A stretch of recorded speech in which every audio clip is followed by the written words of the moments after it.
Welcome, Yeah, there you go. everyone. Thank Hi. you for joining us. Hello. Hi. Hi, Catherine. Hi, And, Barbara. Hi. Hello. We're driving to Palo Alto, but we're watching. Well, be safe. Oh, amen. Hi, Linda and George. And we have a couple Susans and Naomi and Lucy and Linda Kong. Who else do we Wow. have?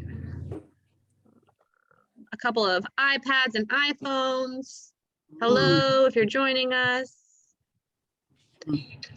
All right, so I'm going to take time to put you guys all on mute, and then we'll open it up at the end for questions, okay? Okay. I was going to put it on mute, but I'm driving.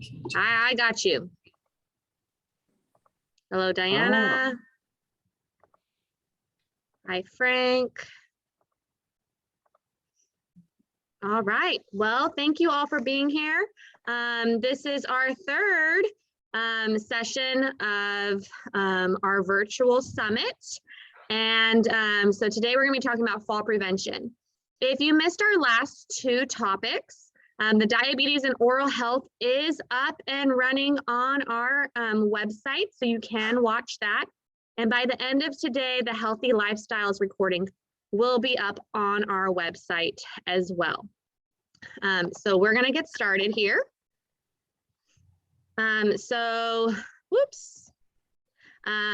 Just some introductions before we get started. My name's Samantha Borba. I'm with Healthy Aging Association. I'm the Health and Fitness Program Manager here. And I'm joined today with Dr. Robert McGrew, who many of you should know, especially if you joined our sessions last year or yesterday, or have had him as a doctor locally here in Modesto. So he'll be talking today as well, and available to help answer any of your questions you might have. This session is being recorded. If you feel uncomfortable, please feel free to turn off your video. This recording will be posted on our website and social media pages. All participants will be muted for the duration of the session unless we ask you to expand on your questions or anything like that. We would not be here today if it wasn't for our amazing sponsors, especially our presenting partner, Kaiser Permanente, and the Stanislaus County Area Agency on Aging. We appreciate them for all that they do for us and for their continued support over the many years. We'd also like to thank E&J Gallo Winery, Alignment Health Plan, and Independence at Home, a scan community service.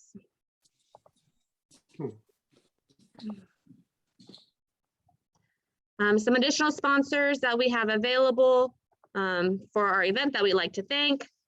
The list goes on and on, but Central Valley PACE, MID, Stanislaus Regional Transit Authority, Sutter Health Memorial Medical Center, and Sutter Gold Medical Foundation. And our Sapphire sponsors, Caregiver to You, Catholic Charities, the Ombudsman Program, Central Valley Hearing Aid, Healthcare, Community Hospice, Health Plan of San Joaquin, Move Stanislaus, Oak Valley Community Bank, PMZ Real Estate, Senior Outreach in Oakdale, SIVA Hospice, Turlock Irrigation District, TID, and Visiting Angels.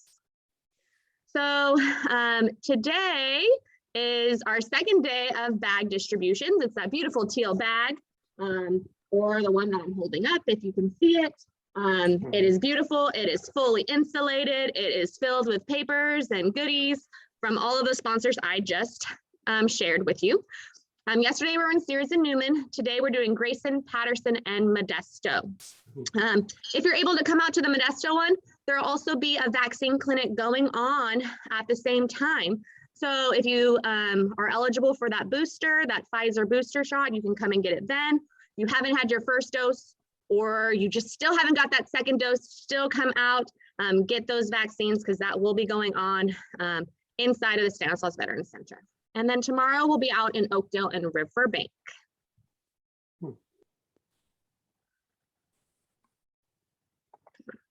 So today's agenda, we did introductions. We're gonna just briefly recap the videos that will be posted today on Facebook and that are available on our website. And then I'm gonna hand it over to Dr. Bob. And at the end, we're gonna finish up with services and resources that are available here in Stanislaus County.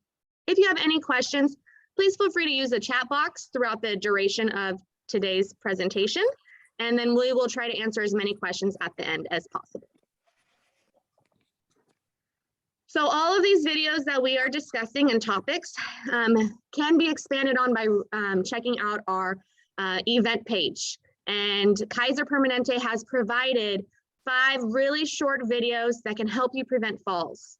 And so these will be shared throughout the day on our social media page, but you could go directly to our healthyagingassociation.org and check them out anytime you like today.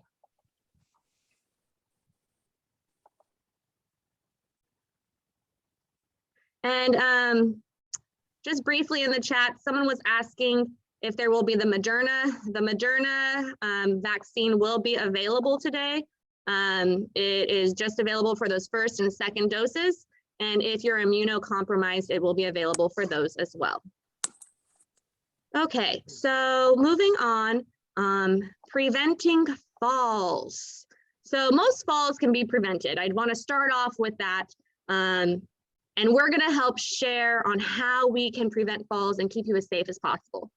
So the very first video in Kaiser Permanente's little 5-video series talks about taking care of yourself. So stay active, get your vision and hearing checked, take your vitamins, especially the calcium and vitamin D. Take care of your home, make it safe. And Dr. Bob will go more into that in a little bit.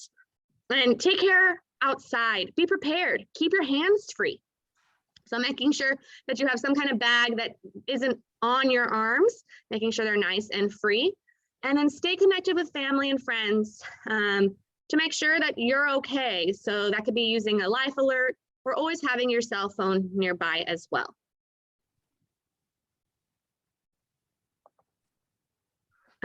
Strength and balance exercises.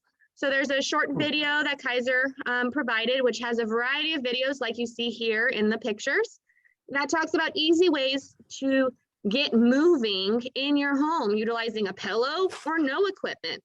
It'll tell you how long to do them for and how to relax and when to relax.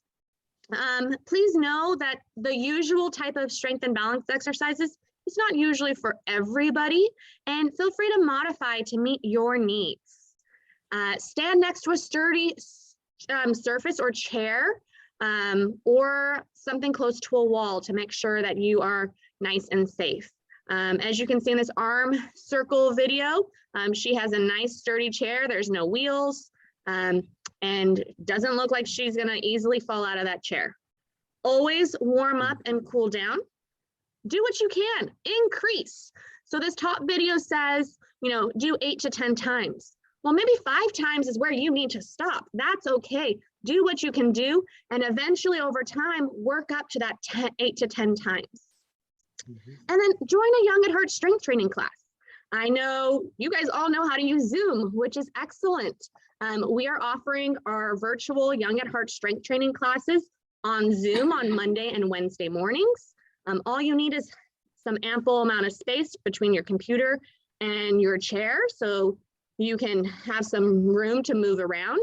And we also have some community classes up and running throughout the community as well. Tai Chi. So Tai Chi combines meditation and movement, improves posture, balance, coordination, and even endurance. It helps restore the body's yin and yang in order to achieve good health. We also do offer Tai Chi for that class in particular because it's on campus with a preschool. They do ask that all participants be fully vaccinated, but it meets on Tuesday and Thursday mornings. And if you're interested, please feel free to give us a call and we'll be more than happy to share that class information with you. So that is all from me right now. I'm going to hand over the microphone, the video, everything to Dr. McGrew, who will be talking more about fall prevention. Oops. Are you ready for me to go on, Dr. Bob? Yes, we are. Okay. Okay, well, again, nice to be with you. As most of you know, I'm a family practice physician who's been in Modesto for almost 40 years. And was formerly with Cornerstone Family Medical Group. Now I work supervising and teaching residents So those are physicians in training who just got out of medical school in family medicine, family practice, and the clinic is down on Paradise Road. So we serve people with Medi-Cal, people who have lower incomes. So fall risk is huge, and I'm over 65. So I want to mention several things that I've seen in my patients, and I myself, sometimes have experienced that will increase our fall risk. So you can be evaluating yourselves, but also your friends and your family for fall risks, and maybe could prevent a fall by helping to alert people to common problems that create falls. Being a physician, I'm not going to start with trip hazards. I'm going to start with medications. So some make you react slower or make you sleepy. You can't react as well. And the first thing on my list are just some common medications that are available over the counter. So we all know Benadryl, also called diphenhydramine. It turns out it's in a lot of cold and cough medicines, a lot of allergy medicines. So you have to be able to look at the ingredient list when you're buying your favorite allergy or cold or cough medication. And if you see that diphenhydramine, realize that after you take it, most people feel a little bit drowsy. It helps you maybe sleep better. But hey, when you get up to the bathroom that night, you may trip over things. You may feel, just awkward and not be alert enough to recognize that you left some slippers on the floor in the middle of your path to the bathroom. So chlortrimeton, another common medicine, often sold as allergy pills. You have to look at the fine print to find chlorpheniramine is the active ingredient. It won't always be labeled chlortrimeton, which is the brand name. Very familiar to a lot of us who have allergies, tends to work well, but often very sedating. Taking that in the day and driving is asking for trouble, or actually walking on slippery floors. Narcotics get more common as we get older because we have a lot of pain issues. We might take them just shortly after operations also, or after traumatic injuries. I know I had to take some a while back when I had knee surgery because it was hard to sleep. The problem was for me and for all of us, that a lot of us have to wake up in the middle of the night to go to the bathroom. You've taken a narcotic or you've taken your Benadryl. And again, just trip over the throw rug on the floor on the way to the bathroom, and boom, you've broken your arm or your leg. So, there are things you can do. For a man, you can ask for a urinal, and you can have that at the bedside and you use that at home. You don't have to just use those in the hospitals. In fact, you can buy your own at the drugstore nowadays. For women, you can have a bedside toilet, just a bedside commode, they're called, and very easy to use. But again, post-surgery or when you're particularly weak, maybe getting out of the hospital, going home, can save you from a fall. So really recommend considering, out-of-the-box solutions if this is an issue for you. Cough medicines, again, Robitussin, which is a brand name we all know, but there's a ton of different brand names. A lot of them have sedating ingredients in them. And it could be the chlorpheniramine or the diphenhydramine, again, the Benadryl or chlortrimeton. It could be something else, but a lot of those ingredients are sedating. So guaifenesin is probably okay. Plain Robitussin, the active ingredient is guaifenesin.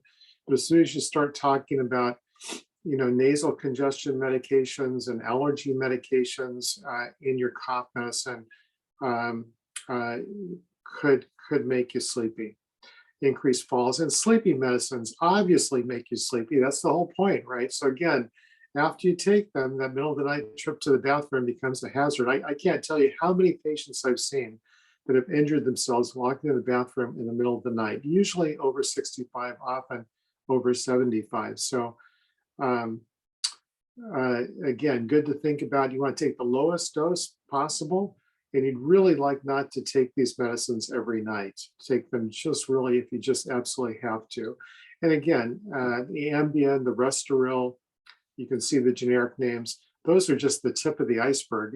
As many of you know, there's many, many different kinds of sleep medicines, but they all are a hazard for falling.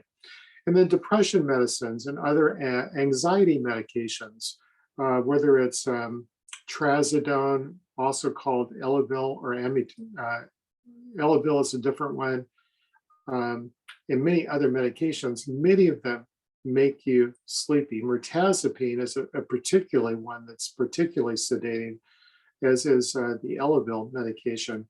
There's good reasons to take them, but again, after you take them for many hours, including sometimes into the next morning after you wake up, you're going to react slowly. Okay, Samantha, let's move on. But being a doctor, that's the first thing that comes to mind. Another thing that comes to mind are diagnoses that you may have, or your loved ones or your friends may have. Parkinson's disease. With Parkinson's, you get that pill rolling tremor, like I'm trying to do for you, kind of something like that, when your hands are quiet. But you also get stiff. And when you're stiff, you don't have as much resiliency. When you get off balance, you're more likely just to go down. You're hard to catch your balance when you're stiff. So people may be real functional with Parkinson's disease, may have a noticeable pill rolling tremor at rest, or be a little stiff or a little shaky. But to just be aware that even at the diagnosis, when you're still doing pretty well, greatly increased fall risk. Second, strokes. Again, we may have improved a lot after a stroke, maybe back driving a car, maybe back walking around, perhaps with a cane, which we're going to get to in a minute. But strokes generally greatly increase fall risk, as does arthritis, particularly after joint replacements. If you have a knee replacement particularly, it reduces the sensation in your foot, the kind of sensation that helps you to balance. It's called proprioception. That may be affected more than just normal sensation for touch. But even after hip replacements, you're generally stiffer, and you've got a long rehabilitation, and during that time, falls are increased risk. Another increased risk that we're seeing a lot right now is after illnesses, and all those people who are surviving COVID. We've had 700,000 deaths. And by the way, tomorrow we're going to talk about preventing infectious disease, particularly focusing on influenza and COVID. So we'll get a chance to talk about all things COVID tomorrow. If you have questions, please write them down. But deconditioning after illness is something that people forget about. So, I've been sick, maybe I haven't gone to the hospital, but I've had a bad flu, a real bad cough. Maybe I've had COVID and stayed at home. People tend to lose a lot of strength and balance quickly. I mean, just 1 week of bed rest can take up to 6 months to recover your full strength. Isn't that, that's amazing. And it's been well documented that's the case. 1 bed of total bed rest is what I'm talking about in the hospital, and that's been very common for COVID. And you don't have to be over 65 to have major increased risk for falling after this. And then dementia. Now, we all assume dementia, even mild cognitive dysfunction, which is an increasing term now that we're sometimes terming pre-dementia, but really it just means that your forgetfulness gets maybe a little bit worse than average, and your ability to think things out is getting a little more muddled, but you really don't have dementia. Any of these problems along the spectrum to getting to where you have full problems with memory and judgment are associated with decreased balance. And most people don't understand that. Decreased coordination, decreased balance comes along with that degeneration in the brain. And so fall risk goes up. So you have a friend, family member beginning to be affected by that. You really need to help them, again, with dangers in the home and fall risk. So Samantha, let's move on. So trips and fall hazards. This is one of the things that if you take the classes, in fall prevention at Healthy Aging with Samantha and Jessica. They're going to really hit this hard, a lot of examples. I really recommend for you or your loved ones or your friends that if you have someone who's again been in the hospital, who maybe has dementia, maybe has Parkinson's, had a stroke, we really highly recommend that they and a caregiver go through our fall prevention classes. But anyways, throw rugs, huge hazard. My wife puts them down on the floor all the time. I'm constantly after her to take them up because if you shuffle your feet, which I do, you're much more likely to fall, and because you hit the edge of that rug. Pets underfoot, all those little great little dogs and cats that we love in our house are huge fall risks, and you got to account for that in terms of being extra careful. And then anything else on the floor, slippers get moved, maybe you throw them down on the floor, they get kicked out when you're cleaning the room, that kind of thing. Anything left on the floor is a major issue for fall, particularly in the evening, right? I turn off the lights as I go to bed, and sometimes I turn off the light ahead of me, and boom, I'm tripping on something left on the floor. We already talked about the bathroom again, in low light. So how much, I recommend higher voltage night lights, ones that cast a little more light. And I think night lights are fantastic. So we want to consider that too. But keep that pathway to the bathroom, really free of, again, anything you can trip on, including throw rugs. Stairs, a big hazard. We'll get to that for people who are disabled at the end of our presentation. And then ladders and step stools drive me crazy. Again, you wouldn't believe how many people I've seen, not just seniors, but certainly more often with seniors who've fallen off their step stool or ladder and broken something or badly sprained, shoulders and backs, and with long recoveries. Even one step on a ladder or step stool is enough to injure yourself if you fall on the way down. Okay, so those are obvious things, but well worth reminding you about. Let's go on to the next slide.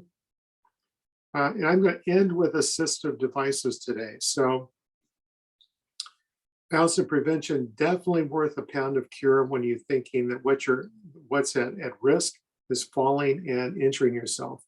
Personally, I've had 2 fall injuries that required long rehabilitations. One was my right shoulder. That was skiing on a slippery slope. After I had been very tired, I thought one more run, and boom, broke my right shoulder. It took 7 months to rehab the shoulder. And then the second time was playing, of all things, Frisbee football, where I just was running after somebody and hit a rat, literally hit a gopher hole and tore up the knee. So, obviously that speaks to good judgment in terms of playing on a field with gopher holes is really dumb. Taking that one last run when you're tired is dumb when you're skiing. But again, here's another thing that's dumb that I did, and this may resonate with you. I like to swim, have a backyard pool. We have porcelain tiles on the patio. So one day, a couple of years ago, I get out of the pool, walk onto the tiles, just 15 feet to the door I was going into, and I tripped over something that shouldn't have been on the. I was looking up at the dog, tripped on a brick that shouldn't have been there, and went down. Fortunately, slowly, didn't hurt myself, but I just thought, whoa, I could have really hurt myself. What am I going to do to prevent this from ever happening again? So I made sure that I never put the brick in a position where it can get out on the floor again. But I also realized that I needed good shoes. So I was walking barefoot. Barefoot on a slick surface is a disaster. And I found that some good rubber flip-flops were extremely stable on that wet surface. And I always wear flip-flops if I'm swimming now after I get out.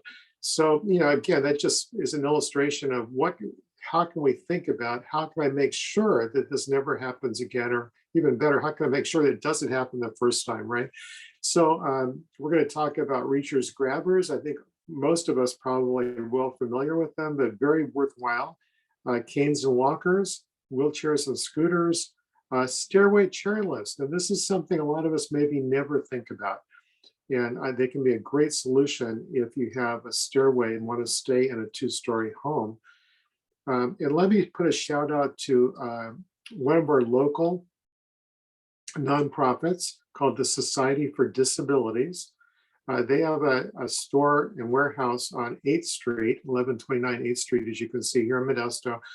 And I've heard that they get a lot of donations from their clients of wheelchairs, canes, walkers, reachers, grabbers, this sort of thing. And they'll give them out for very low cost, maybe even for free, depending on the item at their store. As well, any thrift store, they get a lot of these items and a great place to buy them at a very low price if that's an issue for you or your friends. All right, let's go on to the just brief series of slides. We've got the reacher grabber. And I think now all of you know what I'm talking about. I've got Juanita's note that she's used them, and absolutely, when you don't have to bend down, it saves your back and maybe saves you from slipping, doesn't it? Okay, next slide.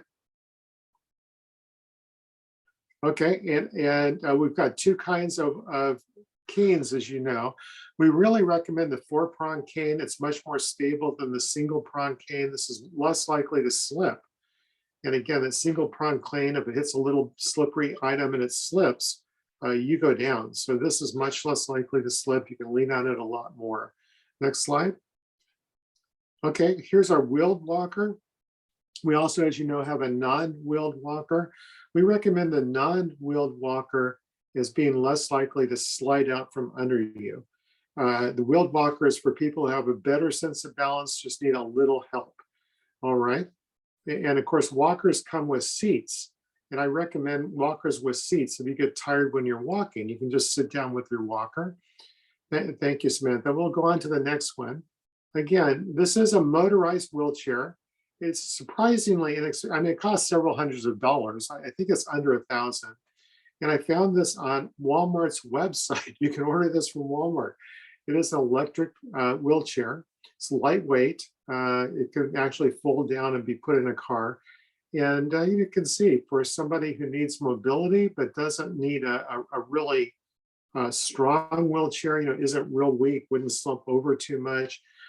This can be a great solution, as well as, of course, we have manual wheelchairs. We have fancier electric wheelchairs, obviously, for people with more needs. Okay, next one. This is the mobility cart. Again, this is going to run a little more money, but you can get this online. And it's actually a neat little cart for someone who, is fairly mobile. Obviously, it doesn't have a lot of support, but this is for somebody who's fairly mobile, but just maybe needs something that they can take around outside. Okay, and then the last one. Again, this is the stair lift. And you can buckle people into this. As you see the buckle, it's electric. And it can be a great solution for somebody who has bedrooms are only on the upstairs. Obviously, somebody who uses this really should have another person there when you use it to get into it properly, get buckled in properly, and to be there in case the chairlift, didn't operate correctly, didn't get you all the way up. Okay, well, that's the last slide. What about questions? Dr. Baum, I have one question from the chat that I'd like to start with. Sure. So there was one question that said, you spoke about medications that increase fall risk, but nothing about alcohol. Can you elaborate on alcohol use and fall risk among older adults? I love it. Great question. And you're right. I didn't get to it, just very limited time, but that's a great question. Obviously, I did mention alcohol yesterday and talking about healthy habits. I'm certainly not against a little alcohol. We have to realize there is some association between alcohol and brain damage with long-term use. So we want to keep the amount down. The other thing about alcohol, a lot of people don't consider is every decade as you get older, your body doesn't get rid of the alcohol as fast. So the alcohol stays in our system longer, and the higher amount of alcohol is a problem. So we recommend decreasing the amount you drink as you get older. Drink it preferably at least 3 hours before bedtime, because any later than that, it's likely to interfere with your second half of your sleep at night. For instance, for wine, I recommend 2 or 3 ounces, maybe 4 ounces if you're younger, in your 60s, early 70s, bigger.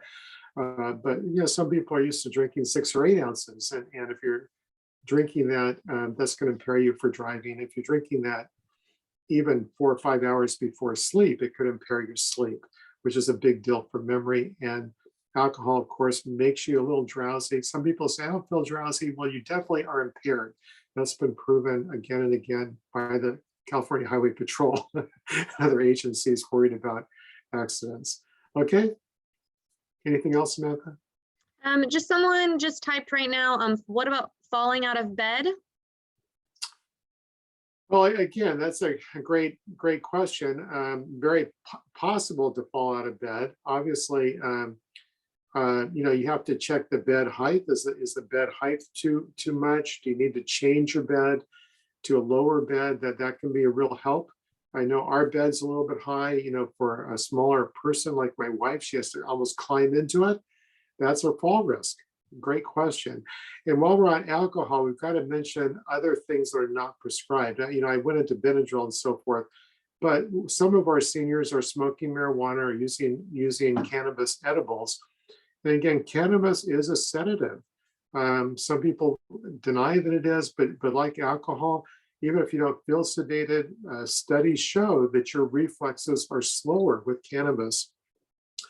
And then the last thing is, the more you mix things, say you drink alcohol or you do some cannabis, smoke a joint, and you've been doing it for many years, you feel fine. But if you mix alcohol and cannabis, or mix alcohol and then take the Benadryl, which is very common, it triples your chance of falling, over just one or the other. Does that make sense? So we're really a great question. Any other questions before I talk about some local resources that we have available in the area? Any other questions at all? Well, thank you for joining us. And tomorrow, what do we have, Samantha? Infection prevention and COVID-19. It's going to be at 3:30 to 4. And again, happy to answer questions from the audience, but we are going to talk about influenza also. And then stroke prevention and life care planning on Friday at 3:30. And again, these are things that are right in my passion for helping people feel better and live longer and live healthier lives, which I really appreciate Healthy Aging Association for helping us make that possible. Well, we appreciate you, Dr. Bob, and you being here today and helping us with this virtual summit this week. So we have 3 local resources that I'd just like to share with you. Number 1, Healthy Aging Association. We can help you stay a little bit more active and get active if you have yet to get active. We have our strength training and Tai Chi class available.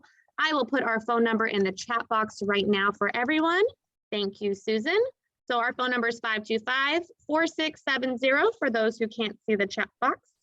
And you can give us a call. Try not to give us a call today because you'll probably just get our voicemail, but we will call you back. But yes, so that is, you can give us a call and we can get you that information. And we do have some Young at Heart and Tai Chi classes in person. Very few at this time. But we do have some, so you can give us a call and we can tell you what's available in your area. If you've attended a Young at Heart class, we will call you when your class reopens. We have you on the list if you've attended in the past, and we will give you a call. If you're looking for grab bars or anything like that to help you maybe in your showers, a shower chair, a toilet seat riser, a toilet safety frame to help you get off the toilet because maybe you're needing assistance. We can also help you with that with our Dignity at Home program that we offer. But I also have Tim, who's joining us today from Home Safety Services. They're an excellent company. We use them to do all of our installations as well.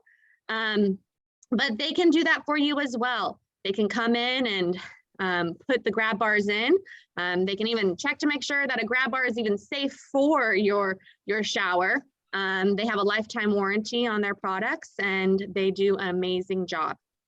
And then if you have heard about DRAIL, Disability Resource for the Independent Living, they also have a program where they can assist you potentially with some devices or assistance within your home as well. So any other questions before we close today's session?